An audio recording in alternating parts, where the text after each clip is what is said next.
Assalamualaikum warahmatullahi wabarakatuh. Perkenalkan, nama saya Rafizandra Bumi Sugandi dengan NIM akhir 001 jurusan Sains Informasi FISIP UPN Veteran Jakarta. Di sini saya akan mempresentasikan atau menjelaskan konsep-konsep dasar ilmu politik sebagai bentuk proyek ujian akhir semester saya dalam mata kuliah Dasar-dasar Ilmu Politik, dengan tujuan agar teman-teman yang menonton dapat mengetahui apa itu ilmu politik serta tujuan dan fungsi dari ilmu politik. Oke, jadi eh, konsep-konsep dasar ilmu politik sudah saya rangkum oleh Rafizandra Bumi Sugandi dengan NIM 22104.001. Yang pertama, apa itu ilmu politik? Ilmu politik merupakan ilmu yang mempelajari suatu segi khusus dari kehidupan masyarakat menyangkut soal kekuasaan. Ilmu politik ialah ilmu yang mengkaji tentang hubungan kekuasaan baik sesama warga negara, antar antar warga negara dan negara, maupun hubungan sesama negara. Yang menjadi pusat kajiannya adalah upaya untuk memperoleh kekuasaan, usaha mempertahankan kekuasaan, penggunaan kekuasaan, dan juga bagaimana menghambat penggunaan kekuasaan. Lalu, tujuan dan fungsi dari ilmu politik. Yang pertama, perspektif intelektual. Tujuan politik adalah untuk tindakan politik agar dapat bertindak dengan baik secara politik. Orang perlu mempelajari asas dan seni politik dan nilai-nilai yang dianggap penting. Jadi, perspektif intelektual dalam politik adalah perspektif yang mempergunakan diri sendiri sebagai titik tolak. Sebagai perspektif itu bertolak dan dibangun berdasar apa yang dianggap salah oleh individu itu dan individu tersebut yang memperbaikinya. Lalu yang kedua, perspektif politik, bahwa pandangan intelektual mengenai politik tidak banyak berbeda dengan pandangan politisi. Jika politisi bersifat segera, sedangkan intelektual dapat menjadi politisi jika ia mampu memasukkan masalah politik dalam pelayanan suatu kepentingan atau tujuan. Jika tujuan pertama politisi adalah memperoleh kekuasaan, maka tujuan yang kedua adalah mempertahankan kekuasaan. Yang ketiga, perspektif ilmu politik. Dalam hal ini, politik dipandang sebagai ilmu. Ia menilai dari sisi intelektual dengan pertimbangan krisis serta memiliki kriteria yang sistematis. Pendirian ini memandang pada kebutuhan ke depan untuk meramalkan akibat tindakan politik maupun kebijaksanaan para politisi. Para politisi memandang politik sebagai pusat kekuasaan publik. Kamu intelektual memandang politik sebagai peluasan pusat oral dari diri. Dengan demikian, politik sebagai ilmu menaruh perhatian pada dalil-dalil keabsahan, percobaan hukum, dan keragaman. Lalu, di sini ada sebuah gambaran mengenai ilmu politik. Definisi ilmu politik atau politiknya sendiri berada di ujung tiang paling atas. Lalu, untuk tiang-tiangnya, konsep-konsep dalam ilmu politik ada negara, kekuasaan, ilmu ekonomi, kebijakan umum, serta pembagian kekuasaan.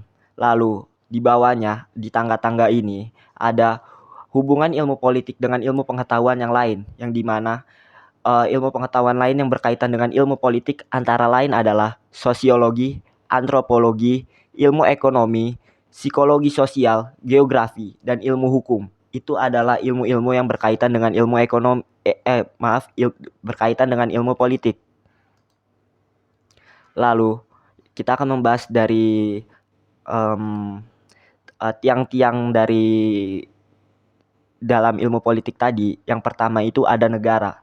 Negara adalah suatu organisasi dalam suatu wilayah yang memiliki kekuasaan tertinggi yang sah dan ditaati oleh rakyat. Para sarjana yang menekankan negara sebagai inti dari politik memusatkan perhatiannya pada lembaga-lembaga serta bentuk formalnya. Pendekatan ini dinamakan pendekatan institusional atau institutional approach. Lalu ada kekuasaan. Kekuasaan adalah kemampuan untuk mempengaruhi perilaku seseorang atau kelompok lain sesuai keinginan para pelaku. Lalu Para sarjana yang melihat kekuasaan ini, inti dari politik beranggapan bahwa politik adalah semua kegiatan yang menyangkut masalah memperebutkan dan mempertahankan kekuasaan. Biasanya dianggap bahwa perjuangan kekuasaan atau power struggle memiliki tujuan menyangkut kepentingan masyarakat. Lalu berikutnya adalah pengambilan keputusan. Keputusan atau decision adalah hasil dari membuat pilihan di antara beberapa alternatif, sedangkan istilah pengambilan keputusan atau decision making menunjukkan pada proses yang terjadi sampai keputusan itu tercapai. Pengambilan keputusan sebagai konsep pokok dari politik menyangkut keputusan-keputusan yang diambil secara kolektif mengikat seluruh masyarakat. Keputusan-keputusan itu dapat menyangkut tujuan masyarakat, dapat pula menyangkut kebijakan-kebijakan untuk mencapai tujuan itu. Lalu di berikutnya ada kebijakan umum. Kebijakan umum atau polisi adalah suatu kumpulan keputusan yang diambil oleh seorang pelaku atau kelompok politik dalam usaha memilih tujuan dan cara mencapai tujuan itu. Pada prinsipnya, pihak yang membuat kebijakan mempunyai kekuasaan untuk melaksanakannya. Hal ini menganggap bahwa setiap masyarakat mempunyai beberapa tujuan bersama-sama. Cita-cita bersama ingin dicapai melalui usaha bersama. Dan untuk itu perlu ditentukannya rencana-rencana yang mengikat yang dituang dalam atau suatu asas seperti kejujuran, kebebasan berpendapat, dan kebebasan mimbar. Nilai juga bersifat konkret atau material seperti rumah, kekayaan, dan sebagainya. Lalu berikutnya adalah bidang-bidang ilmu politik. Dari terbitan UNESCO tahun 1950, ilmu politik dibagi menjadi 4 bidang. Yang pertama, teori politik. Teori politik adalah sejarah perkembangan ide-ide politik. Yang kedua, lembaga-lembaga politik. Undang-undang dasar, pemerintah nasional, pemerintah daerah dan lokal, fungsi dan ekonomi dan sosial dari pemerintah, perbandingan lembaga-lembaga politik. Yang ketiga, ada partai-partai atau golongan-golongan dan pendapat umum.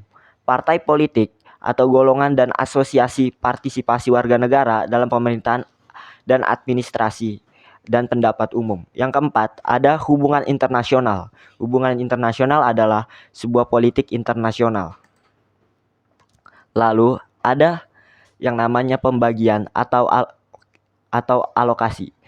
Pembagian atau distribusi atau alokasi ialah pembagian pada penjatahan penjatahan nilai-nilai dalam masyarakat. Sarjana menekankan bahwa pembagian dan alokasi beranggapan bahwa politik tidak lain dan tidak bukan adalah membagikan dan mengalokasikan nilai-nilai secara mengikat. Yang ditekankan oleh mereka adalah bahwa pembagian ini sering tidak merata karena itu menyebabkan konflik. Masalah tidak meratanya pembagian nilai-nilai perlu diteliti dalam hubungannya dengan kekuasaan dan kebijakan pemerintah. Suatu nilai, value, adalah sesuatu yang dianggap benar, sesuatu yang diinginkan, sesuatu yang mempunyai harga, dan oleh karenanya dianggap baik dan benar, sesuatu yang diinginkan oleh manusia.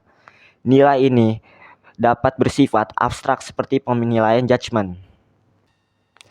Lalu sebagai contoh yang cukup relate di dunia nyata, seperti yang tadi dalam ilmu politik ada yang namanya kebijakan umum yang harus dipatuhi oleh semua rakyat.